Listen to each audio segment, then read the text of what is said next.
बातमी आहे साम टीव्हीच्या इम्पॅक्टची। नाफेड आणि एनसीसीएफ कडून केल्या जाणाऱ्या कांदा खरेदीमध्ये घोटाळा असल्याचा आरोप करण्यात आला होता। दरम्यान साम टीव्हीने या घोटाळ्याचा पर्दाफाश केला होता। आता या प्रकरणी केंद्र सरकारने मोठी कारवाई केली आहे। एनसीसीएफ शी संबंधित 15 उत्पादन कंपन्यांना सरकारने मोठा दणका दिलाय। 15 फार्मर कंपन्यांना काळ्या यादीमध्ये टाकण्यात आलं असून सोबतच 15 कंपन्यांचे व्यवहार केंद्राने थांबवलेत।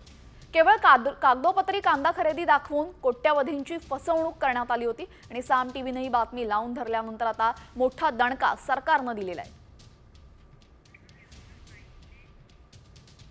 महाराष्ट्र राज्य कांदा उत्पादक संघटनेकडून आम्ही केंद्र सरकारकडे मागणी करत आहोत की ह्या झालेल्या संपूर्ण खरेदीची संपूर्ण शेतकऱ्यांची यादी ही सरकारने प्रसिद्ध करावी आणि कुठल्या जिल्ह्यात आणि कुठल्या तालुक्यात ही खरेदी झाली याची आकडेवारी जाहीर करावी, तरच हा भ्रष्टाचार कायमचा थांबेल। अन्यथा दरवर्षी हे प्रकार असेच होत राहतील आणि कांदा उत्पादकांची करोड रुपयाची लूट होत राहील। सरकारचं याच्यामध्ये कोट्यवधी रुपयाचं नुकसान होईल। हे थांबवण्यासाठी केंद्र सरकारने कठोर पावलं उचलावे।